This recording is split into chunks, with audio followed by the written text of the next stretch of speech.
Now we only have one last session left, which is standards in the context of smart cities. I'd like to hand over the moderator, Emilio Davila Gonzalez from European Commission. Mr. Gonzalez, please.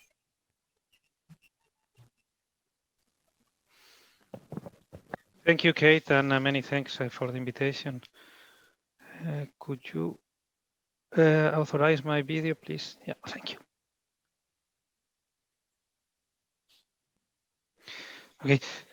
Again, thank you to TTA-ETSI for the organization of this workshop and for inviting me to moderate this part of Smart Cities. And before introducing the distinguished panelists, I would like to say some words about the EU policy on smart cities and in particular on standardization. We live clearly in a world where there are more and more citizens living in cities, and it's also clear that digital in these concepts is today critical.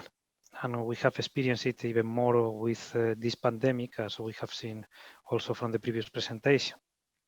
And the policy of the European Union on smart cities focuses really on improving citizens' quality of life. Cities are holistic ecosystems, and digital solutions can provide holistic solutions to sectors like smart urban mobility, energy efficiency, sustainable housing, digital public services, and e-governance services for the citizens. What is also crucial is the large-scale uptake and the upscale of these solutions to help our cities and communities meet their targets in terms of environmental, climate, and reduce their carbon footprint while fostering citizens' participation and bringing prosperity to all kinds of businesses, including SMEs and startups. We aim, therefore, at developing a citizen-centric and sustainable smart cities, engaging the collective power of the EU cities and communities. This means moving from citizens to communities, from systems to ecosystems, and not only driven by technology, but also empowering the citizens in this project. And for that, we need really to scale up. We cannot have the cities developing the technologies in isolation, depending on suppliers. And for that, we need common and open standards. We have invested in the previous years in research and innovation projects more than 500 million euros, and including the 270 million for large-scale pilots that could provide for this paradigm. And something that we have clear is that we need to work in partnerships, including also global partnerships aiming at global solutions. For that, we launched in the Commission the European Innovation Partnership on Smart Cities and Communities, and we are working with cities representative partnerships like Eurocities at EU level and Open and Agile Smart Cities Communities, OASC, at global level. The Commission has also joined the movement Living in.eu, which is driven by European citizens representatives and is promoting a European way of digital transformation in our cities and communities, which include the commitment to use common standards. We also support international initiatives like the G20 Global Alliance on Smart Cities, which is working towards a global policy framework for smart cities and communities. And European experts also participate in the United Nations United for Smart Sustainable Cities initiative. Something important is, and we are convinced that the smart cities and communities ecosystems shall be based on open standards. For instance, we are funding a project which is called Synchronicity, that together with Open and Agile Smart Cities, develop so-called minimum interoperability mechanism for smart city solution to provide interoperability based on these common standards. And this is being implemented not only in Europe, but also in other cities worldwide. Standards are needed to develop interoperable urban platforms, to scale up the best ideas, and to create a EU city, and I would say also beyond the technology market. Stakeholders and data from various sectors can benefit from these standards.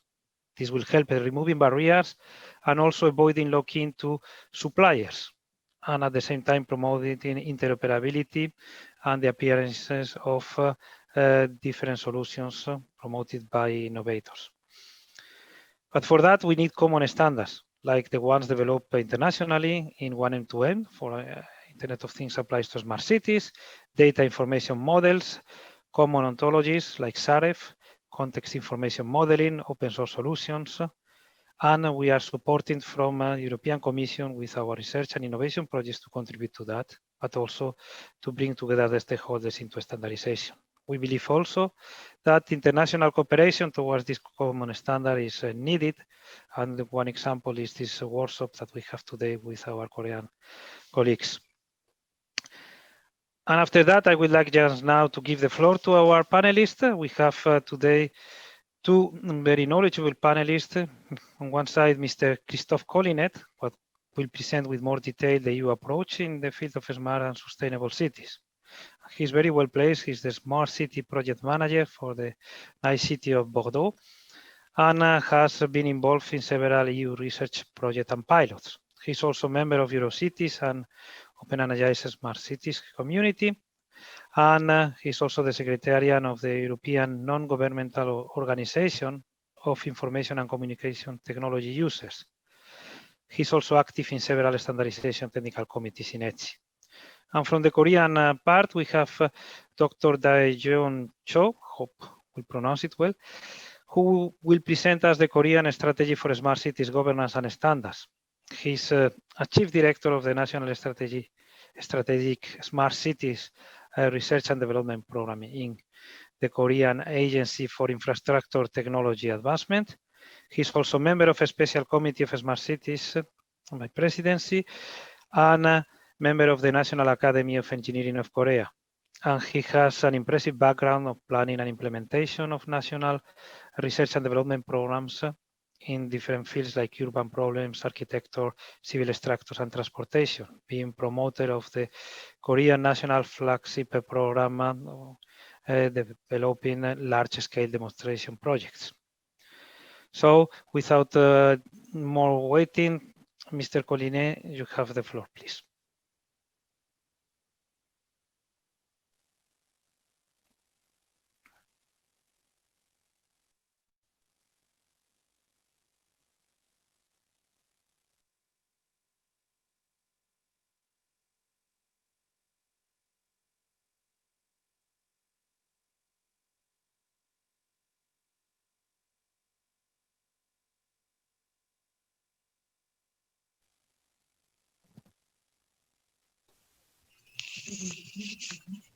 Excuse me, Mr. Collinet. I'm sorry, but we cannot hear anything from you. Can you check your sound system, please?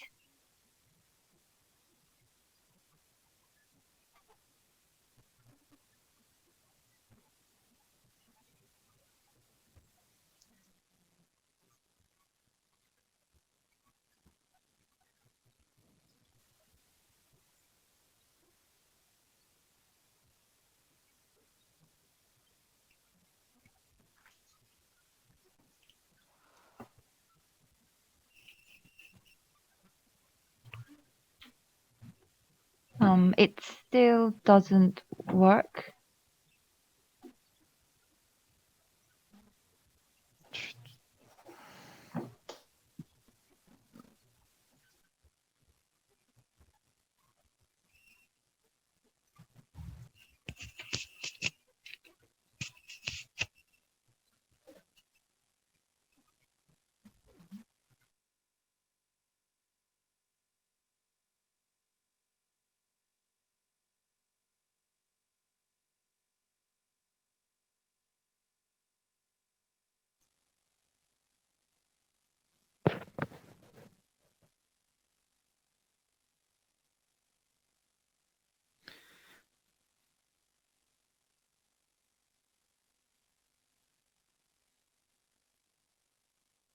Katie, if it doesn't work, maybe we can pass the floor to Dr. Daejeon Cho whilst we wait for Christophe Collinet to sort out the problems with the sound. Okay, then I'll play Chief Director Joe's video first.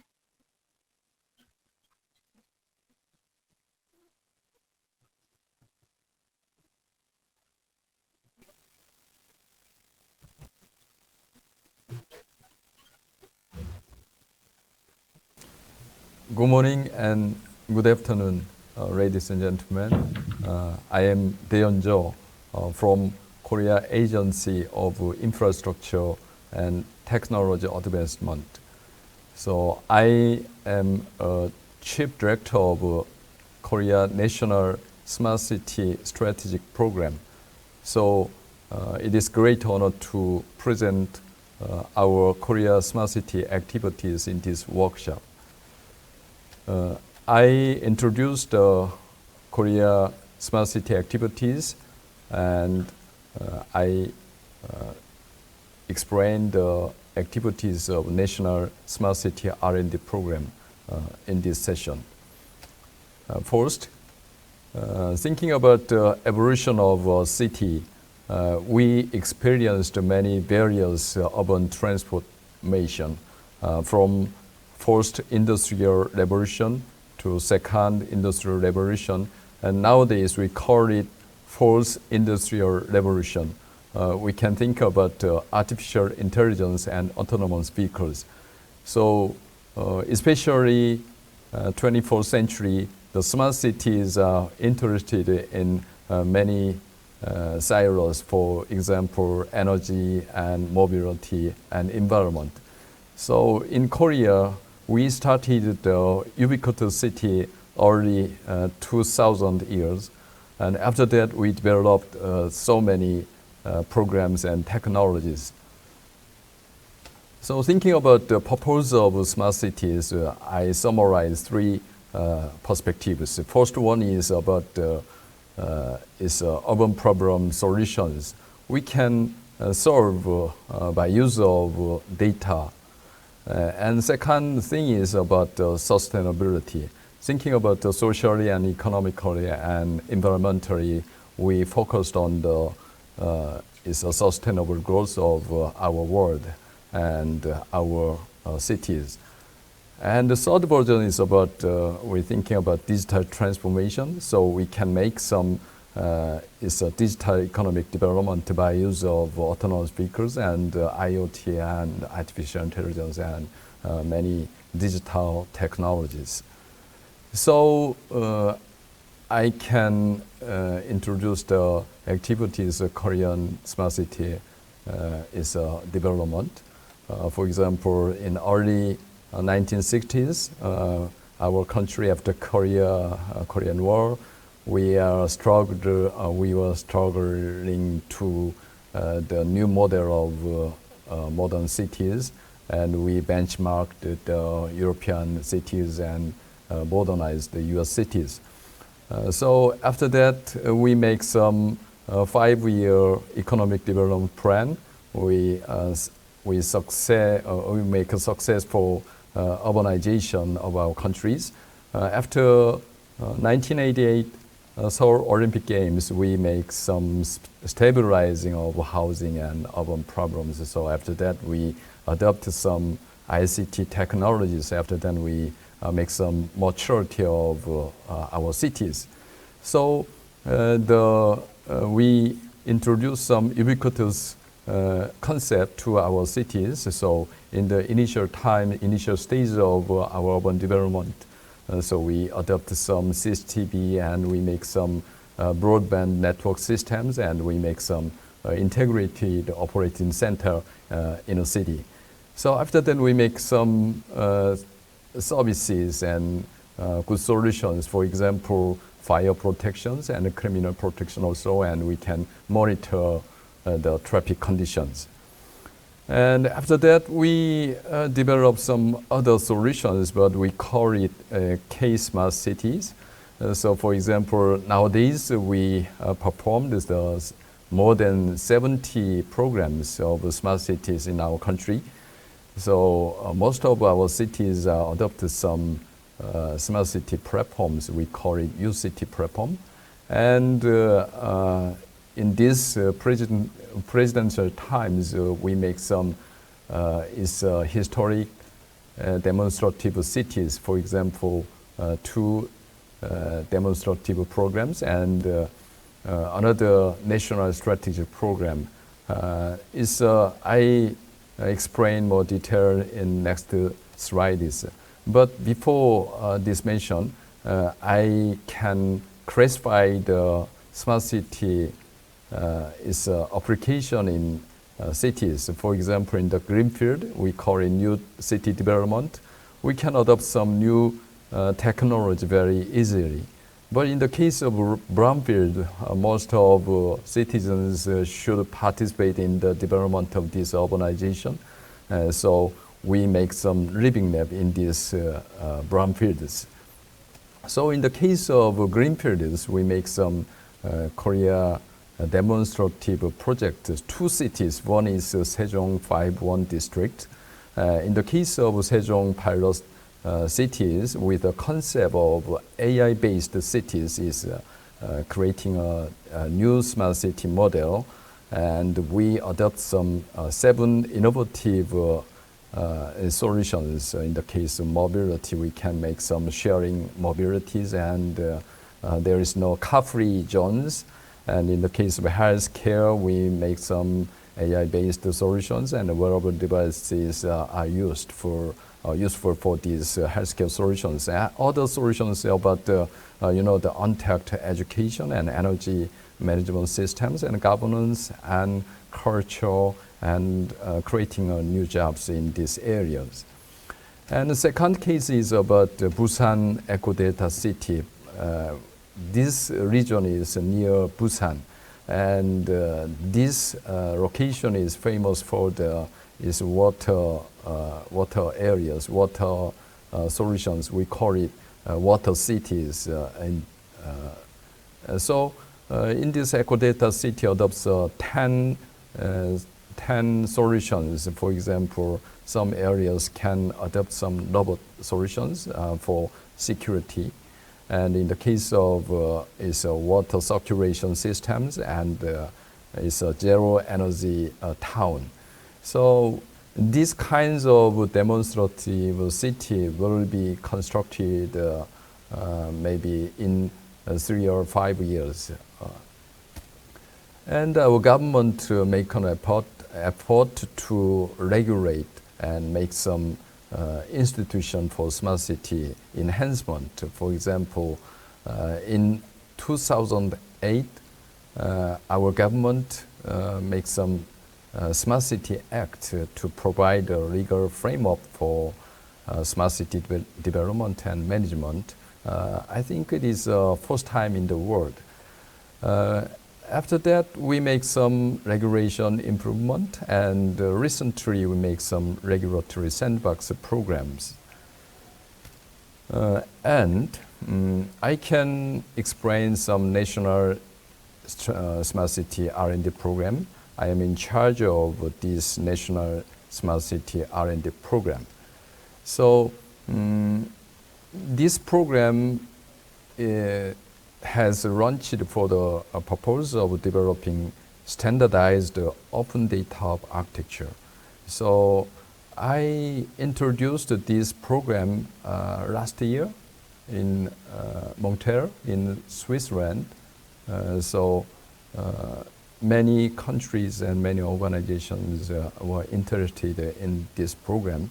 So this program started in 2018 and will be closed 2022. So total amount of budget is approximately $120 million US.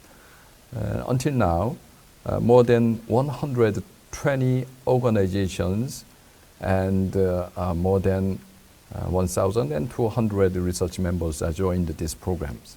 So this program is sponsored by our MORID and MCIT. So this program has a characteristic of data-centric smart city. So we're thinking about the data flow system from data producing and is getting data from infrastructures, and we analyze and we can store this data in one data hub systems. After that, we can make some insight, and we can produce some other serviceable solutions. So after that, we can make some feedback for these data-centric smart cities. Based on these data-centric cities, we can solve some urban problems, and we can pursue some sustainable goals, and we adopt some digital technologies. So the concept of this national strategic smart city program is like this. In the center of this slide, we make some common technologies. For example, digital twin and open source urban data hub. And we prepare some massive IoT systems. After developing these technologies, we can adopt these technologies to the real cities. One is big city, mega city is Daegu, and the other city is Siheung. Siheung is maybe medium city. In the case of Daegu, Daegu has a population of 2,500,000. So we focused on the mobility and the safety and administration. But in the case of Siheung, we would like to develop some new business model based on these kinds of living net. For example, environmental sector such as is fine dust, and in the case of energy management system, and we mix some social care and healthcare systems. So after that, we can make some marketplace which many private companies and the citizens participate and trade this data. So we wanted to make some smart city data hub model. We make some 6-layered structure of data hub architecture, and in this architecture, data ingest module and data core module, analytic modules, and security modules, and so on. So based on this data hub model, we can face this corona COVID-19 situations. So I introduced some best practice of this data hub model application. For example, we call it Epidemic Investigation Support System, EISS. So EISS was developed through this application of Smart City Data Hub to collect and process and analyze to enable the automation of epidemiological investigation process. So we get some data from telecommunication companies, KT, LGU Plus, and SKT. These 3 telecommunication can give some data which is related to the is a confirmed patient route. So we ingest these 3 telecommunication data, and we get some data from credit card companies, which is guaranteed and which is protected by our privacy law, privacy protection law. So by use of this city data hub, we gather some data from these systems, and we transfer this data to the Korea is a CDC center. So after that, they can analyze some location and past is a mobility of confirmed patient in a city, and which is displayed on the map. So we can tracing some symptoms and network contact point very easily. So effect of this EISS, before this EISS, it takes maybe 24 hours for investigation, but at this time, we can trace this confirmed patient less than 10 minutes is is dramatic situations. So this system was interested by other countries, other cities. So nowadays we can communicate with other governors, other mayors for this application of EISS in the future. And we developed some digital twin model for smart cities. But in the case of Daegu and Sihung, we make some 3D object-oriented model. For example, in the case of Sihung, we developed some air quality monitoring system. So we put some portable sensing gauge or fixed type or mobile type in a city, in a special zones, and we gather some data from these gauges, and we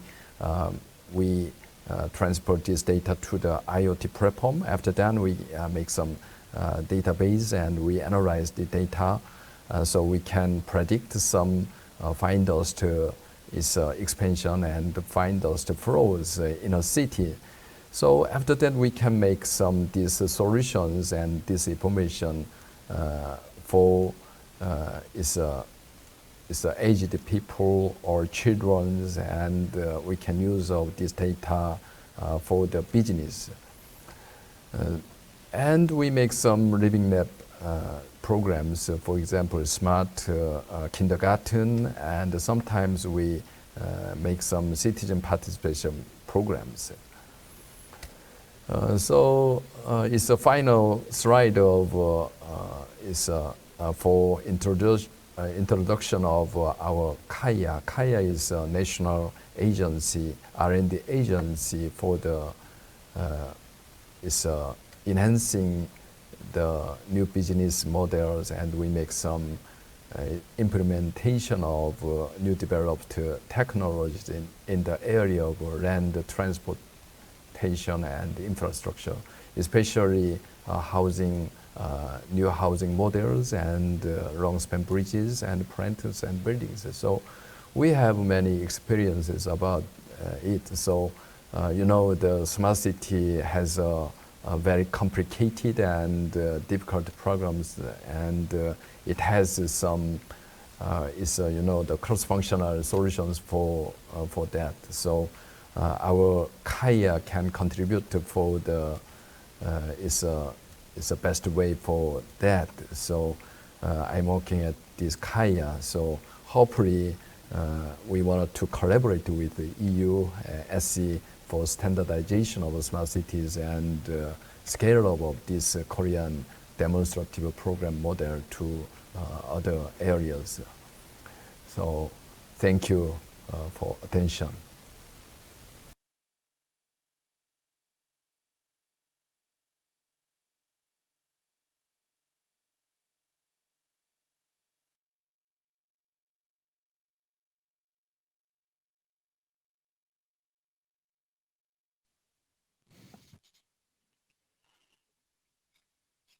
Okay, thank you very much. And now, Mr. Collinet, if you have sorted out the problems with. I hope so. I hope you can hear me now. Can you hear me now? Yes, we can. Oh, perfect. At least I could fix my my issue with my microphone, so it's okay. First of all, I would like to thank TTA and ETSI, of course, and the European Commission for inviting me today. And I will try to share my screen. Okay, I don't know if it's good for you.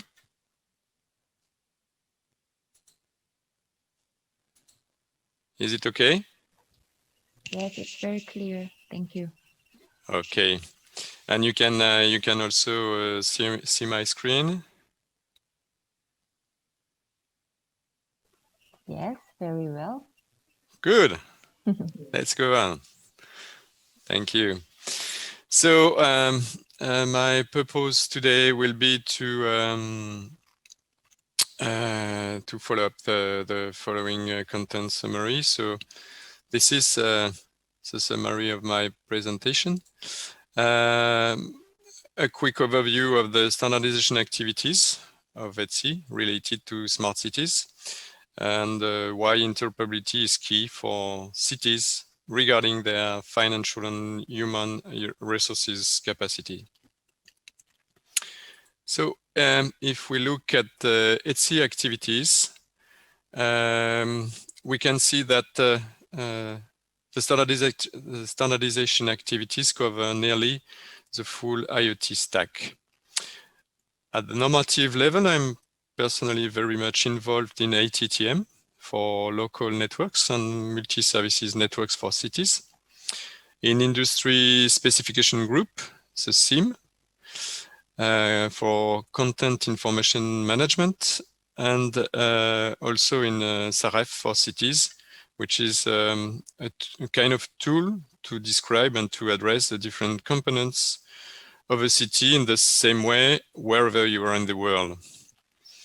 And I'm also very much interested in the 1M2M at the glue to roll out IoT networks on a large scale, and in e-health now due to the COVID-19 actuality. And I personally think that KPIs are also the key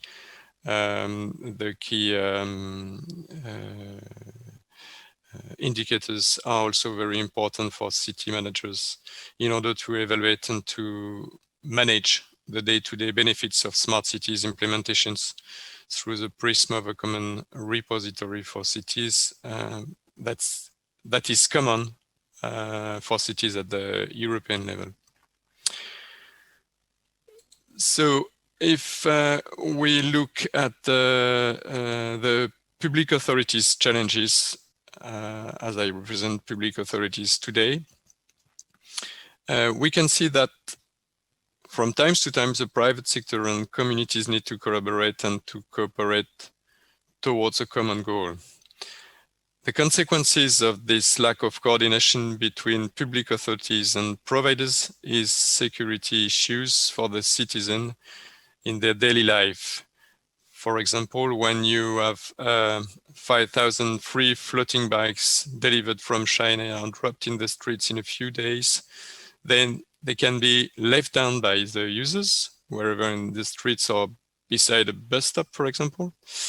And they become then dangerous for disabled or elder people.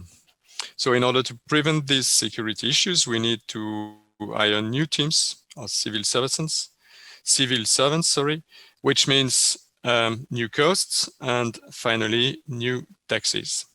And I was talking about the bikes, but we have also the same issues with Uber, looking at the driving issues, and Airbnb about the rentings in the city and the consequences of these rentings in the level of the rents for people. So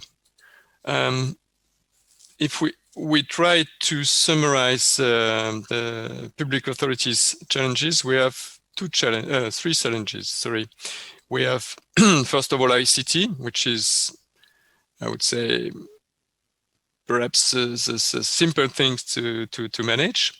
So how to connect IoT, to collect the data, to drive cities' assets, and so on. But we have also to deal with the governance.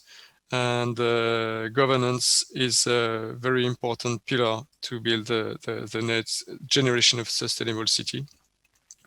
When I talk about governance, I'm talking about the governance inside the city's administrations and the communication between the different departments, which are very much built upon silos by now.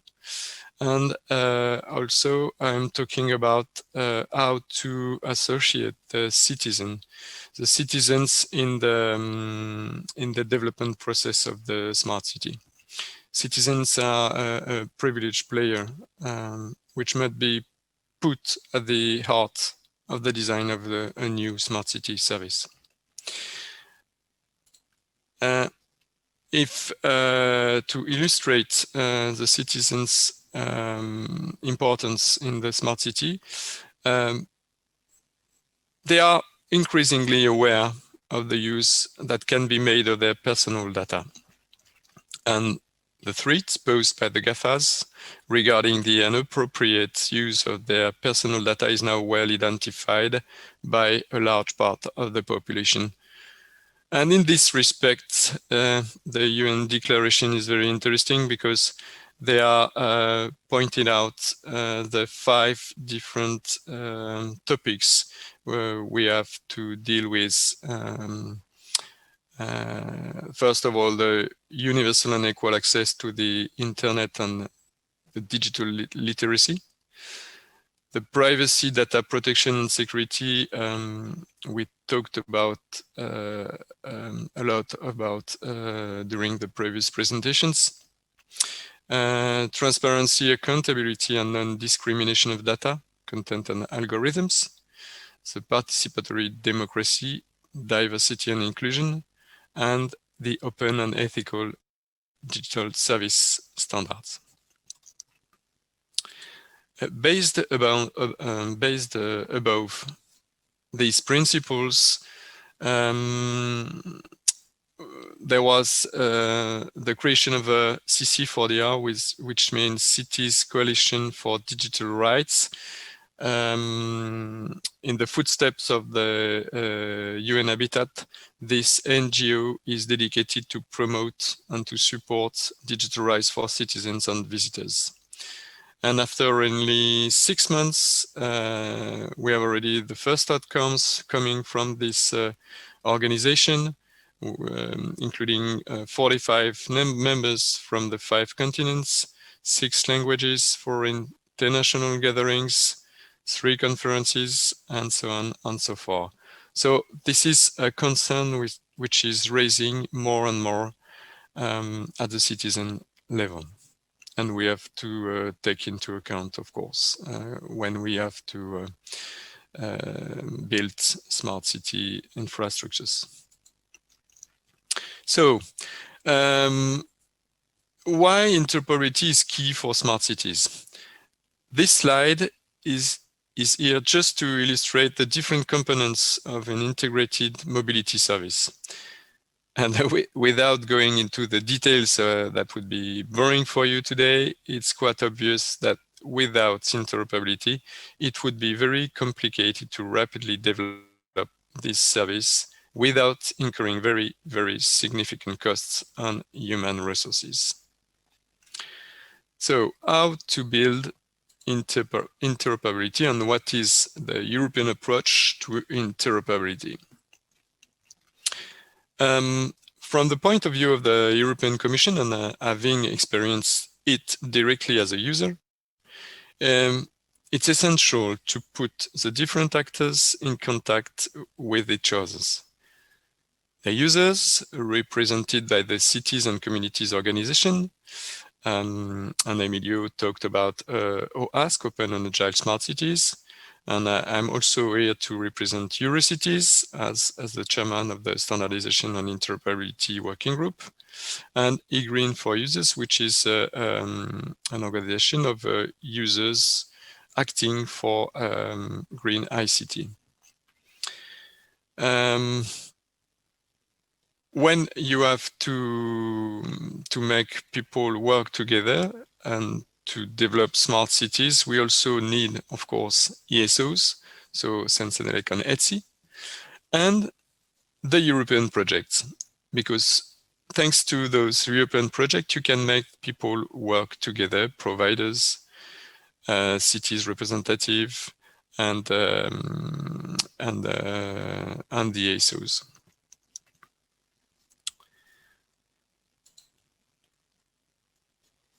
Another important thing is money. And in its 2021-2027 financing framework, the Commission has already planned to inject 25 billion euros into digital technology and smart cities. So 12 billion euros for research, 9 billion euros for deployment and 3 dedicated to infrastructures rollout. And Emilio already talked about these two partnerships. But in addition to the funding programs towards smart cities and communities, several other initiatives are here to boost economic actors and stakeholders. The European Innovation Partnership of Smart Cities and Communities, which brings together the cities, industry, SMEs, banks, research and other smart city actors. This is today a high-level group supported by Sherpa and the marketplace. This high-level group and its Sherpas are responsible for the strategic implementation plan. And there are today 6 action clusters that are in charge of the different topics and committed to deliver their results to the high-level group. Each action cluster is an assembly of partners committing to work on specific issues related to smart cities by sharing the knowledge and expertise with their peers, giving added value to their national and local experience, and identifying gaps that need to be fulfilled at a European level.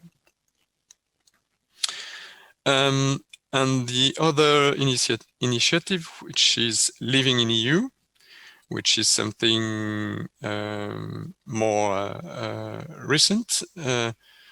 In fact, the statement was signed in the city of Porto in January 2020. And this statement coming from cities and communities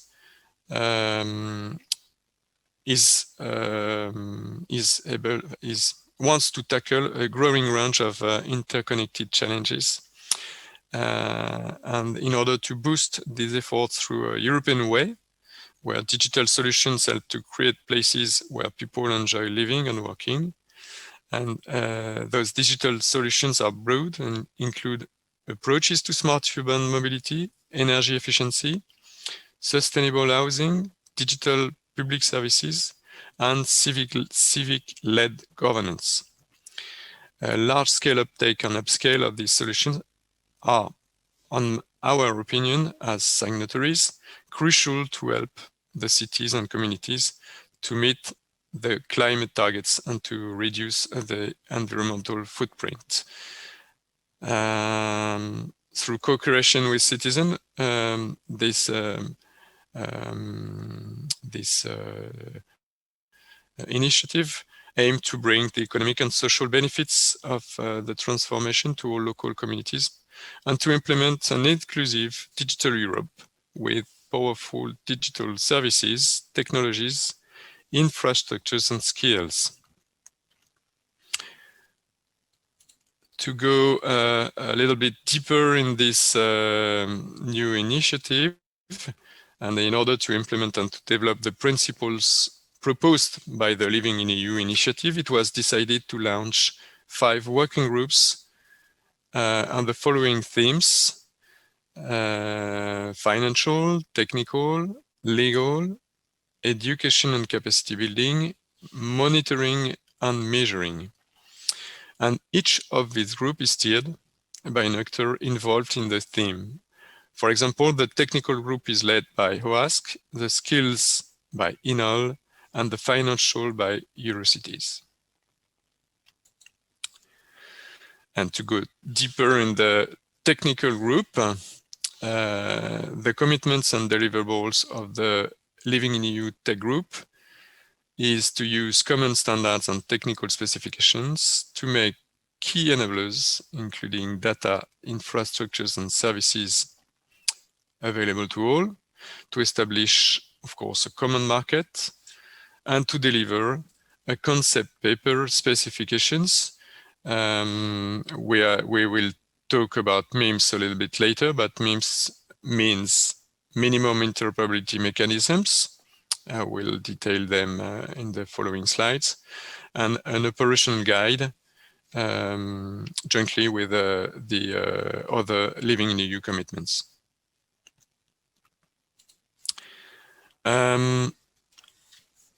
the starting point to look for an open and interoperable platform was launched, I felt, in 2016 with a support action called Espresso for systemic standardization approach to enhance smart cities and communities. And this systemic approach proposed a state-of-the-art of standards dedicated to smart cities platforms, and in order to pave the way for a common approach. And this project, which lasted 18 months, finally concluded that it was illusory to try to identify and to standardize all the bricks of the smart city platform, that this approach was very suitable for technicians, and that the operation and industrial launch of this platform could only come from political decision makers, and those political decision makers could not integrate this type of approach. So the approach had to be simplified to boost the market. And finally, we distinguished only 3 different layers, 3 I would say different zones. The lower one is looking at IoT and other legacy systems in order to connect and to collect physically the data from the different assets, and to bring them in the data lake, and then to expose these data through access services in an application zone.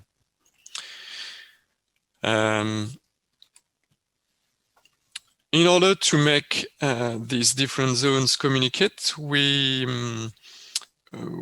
had an experience from the NIST, which is National Institute Standardization from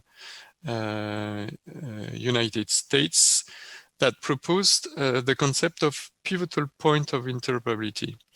And more than looking at something totally standardized, we were very much looking at only those different pivotal points of interoperability. And we describe them in what we call the northbound, to make the data lakes communicate with the access services, and with the southbound to make IoT and other assets discuss with the data lake. And these 2 interfaces between the layers is what we called in the Espresso project the MIMS, for minimum interoperability mechanisms. And in order to stress this proposition, we wanted here in Bordeaux to launch a call to equip a smart city, a smart district, which was located in the north of the city, and to make a procurement that specified that the sensors connectivity to the IoT network had to be compliant with the 1M2M specifications release 2 in order to connect to more than 200 lampposts, EV chargers, street access control management, energy management, water, gas, electricity meters, and so on and so forth. And after this launch, we finally got different solutions from the following providers that are, for more of them, very much based in France. But the interesting thing, more than the names of these providers, is that we got one answer which was the only one which was compliant with 1M2M, and which was the cheapest one, and the best technical one in order to implement our solutions in the north of Bol. And that was for the southbound. For the northbound, we worked with ETSI through the development of the NGSI LD interface, which was totally interoperable in order to access to the data that were previously collected from our different sensors. And we had the opportunity to work in a European project which is called Synchronicity, and where we could also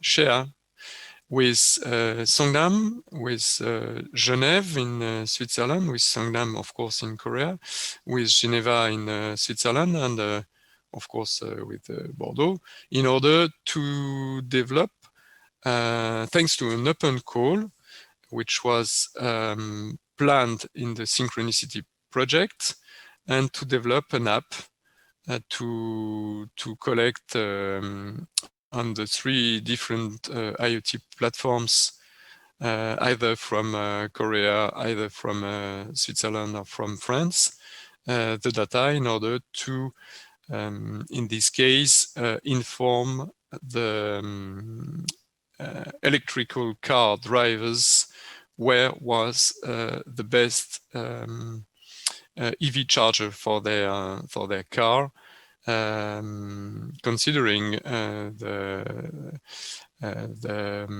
type of car, the type of charger, and the different the level of charge of the car. So it was just an illustration of what could provide concretely in the ground, what could provide standards. And that would be the last slide.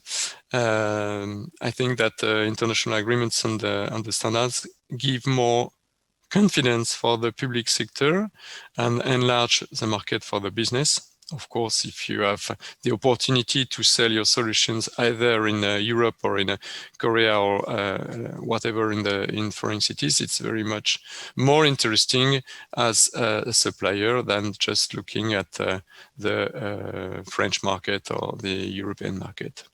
So it's also a way to disseminate the best practices between the Europe and the partner countries and create a long-term partnerships between cities, between academics, and between startups.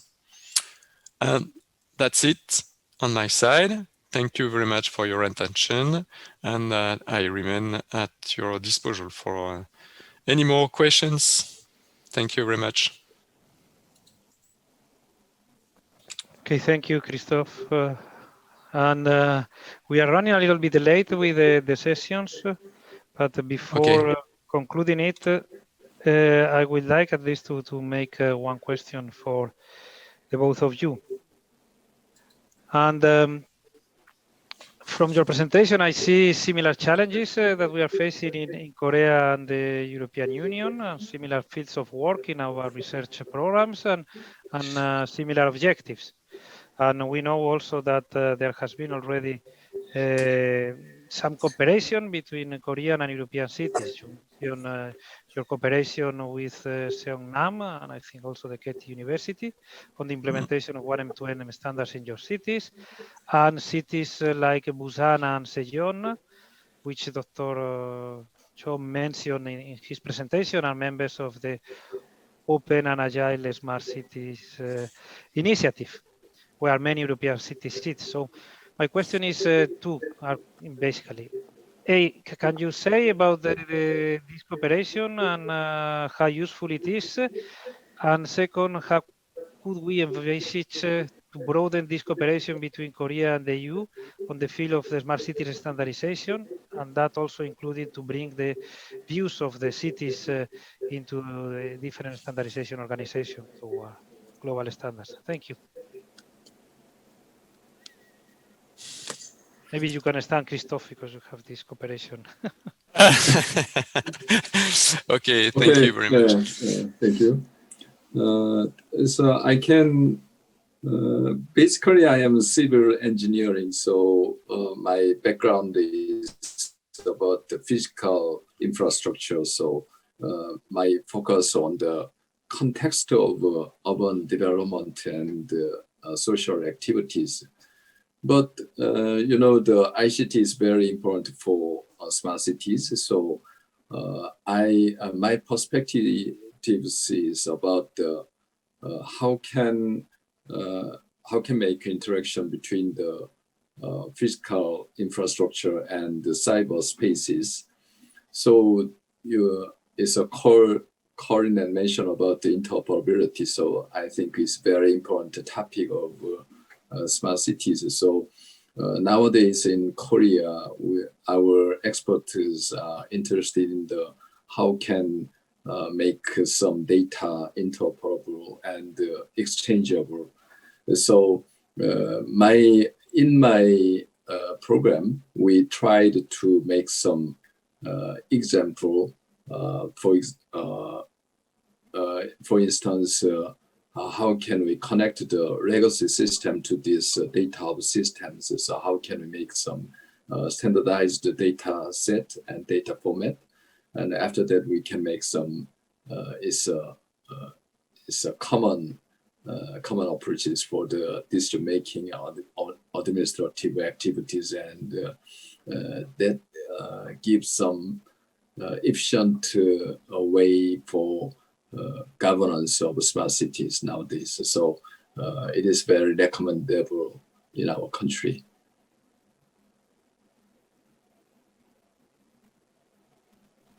Okay, thank you. Christophe, your views? Yes, my view is, as I could experience with my sharing project with Songnam, it was very interesting on our side to get feedback from Songnam about what kind of solutions they could find in order to fix some issues we had here in Bordeaux. And on the other side, we also could share how we could finally fix our issues here in Bordeaux. And the outcome of all of this is that we could run very much faster with the support of Songnam than being alone on our side and trying different solutions. In this kind of implementations, you know, we are very much front runners, and every new sensor is something which is not easy to implement and to understand how many consequences we can have with this kind of implementation, for example. So it was very, very interesting, and the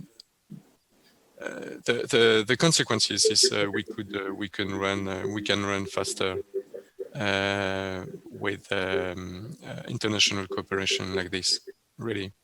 And the culture of the different countries make that we are looking differently to the solutions we need to go to the goal. So that's it. Okay.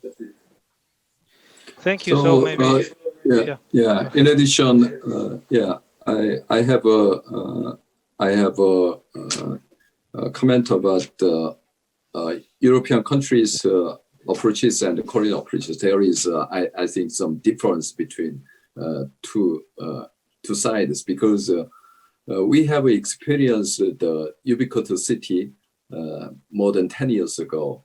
So at the time, we tried small use cases, but we have experienced so many use cases. For example, you know, the smart mobility, and sometimes smart waste and blah, blah, blah. So nowadays we can combine and we can integrate most of these kinds of services at one system. So we call it comprehensive integrated data hub system.